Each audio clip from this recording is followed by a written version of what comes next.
Jungle. The problem with propaganda from what it seemed to be the state is too big to Audio have Jungle. there.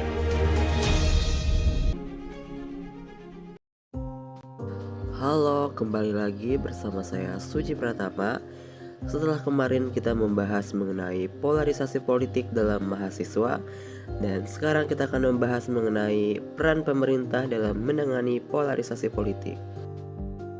Di era internet saat ini, banyak negara termasuk Indonesia menghadapi masalah polarisasi politik. Sangat sering, perdebatan politik di media sosial berubah menjadi konflik yang merusak hubungan masyarakat. Ketegangan ini meningkat karena munculnya hoax, disinformasi, dan ujaran kebencian yang menyebar secara luas. Situasi seperti ini menimbulkan ancaman bagi kesatuan sosial serta stabilitas demokrasi dan politik. Pemerintah harus bertindak untuk menciptakan situasi digital yang sehat dan mendorong diskusi produktif di tengah ketidaksepakatan politik. Dalam konteks ini, karena peran mereka sangat penting untuk mengatasi dampak negatif polarisasi di ruang digital. Pemerintah dapat menggunakan regulasi, edukasi, dan kolaborasi dengan berbagai kelompok untuk mengatasi polarisasi politik di ruang digital. Regulasi dan penegakan hukum merupakan salah satu tindakan penting yang diambil oleh pemerintah. Kementerian Komunikasi dan Informatika (Kominfo), pemerintah Indonesia telah menetapkan peraturan untuk menghentikan penyebaran konten berbahaya seperti hoax dan ujaran kebencian. Misalnya, Undang-Undang Informasi dan Transaksi Elektronik membuat akun yang menyebarkan provokasi politik dan informasi palsu dapat ditindak. Selain itu, pemerintah juga menghentikan akses ke situs web atau konten yang mengandung cerita yang ekstrim dan provokatif. Untuk menghindari kesan bahwa pemerintah memihak kelompok tertentu, penegakan hukum ini harus dilakukan berdasarkan prinsip keadilan dan transparansi. Karena perspektif yang tidak adil dapat memperburuk polarisasi dengan menimbulkan kecurigaan dan ketidakpercayaan terhadap pemerintah.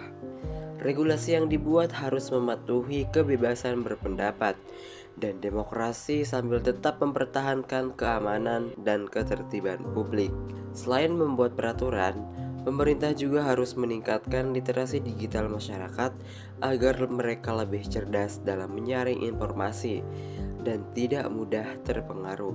Karena banyak media sosial tidak dapat membedakan antara benar dan salah, pemerintah dapat mengadakan program pendidikan literasi digital dengan bekerja sama dengan lembaga swadaya masyarakat, sekolah, dan kampus.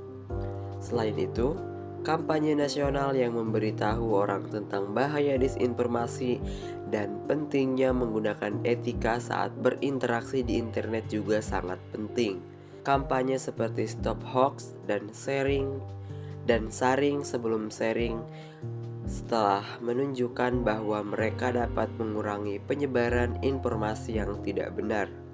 Dengan peningkatan literasi digital, masyarakat diharapkan lebih mampu menghargai perbedaan pendapat dan menghindari provokasi politik yang memperburuk polarisasi. Pemerintah harus bekerja sama dengan platform media sosial seperti Facebook, Instagram, X, dan YouTube untuk mengatasi polarisasi di ruang digital. Platform-platform ini sangat penting untuk memoderasi konten dan mencegah penyebaran cerita yang menimbulkan kebencian. Pemerintah dapat mendorong perusahaan teknologi untuk menjadi lebih transparan dalam menerapkan kebijakan moderasi konten dan memastikan bahwa algoritma tidak hanya memperkuat opini tertentu, tetapi juga mendorong diskusi yang konstruktif. Selain itu, pemerintah dapat menggandeng influencer, tokoh masyarakat, dan pemuka agama untuk menyebarkan pesan damai dan menekankan pentingnya kerukunan di tengah-tengah konflik politik. Sangat penting untuk meredam konflik melalui diskusi lintas kelompok yang melibatkan komunitas dan lembaga masyarakat. Pemerintah dapat menyediakan forum diskusi atau deklarasi damai untuk memberi orang kesempatan untuk berbicara dan mendengarkan perspektif yang berbeda. Langkah pencegahan sangat penting untuk mengurangi efek negatif polarisasi. Untuk mengurangi efek negatif polarisasi politik di dunia digital, pemerintah harus mengawasi masalah yang dapat menyebabkan perselisihan politik, terutama menjelang peristiwa penting seperti pemilihan umum. Pemantauan ini harus dilakukan dengan memperhatikan privasi pengguna dan menghindari ketakutan pengawasan yang berlebihan. Selain itu, pemerintah dapat membentuk tim respons cepat untuk menangani masalah viral yang dapat mengganggu masyarakat. Oleh karena itu, konflik dapat dihindari sebelum berkembang menjadi masalah yang lebih serius. Cukup sekian pembahasan kali ini, sampai jumpa di pembahasan berikutnya.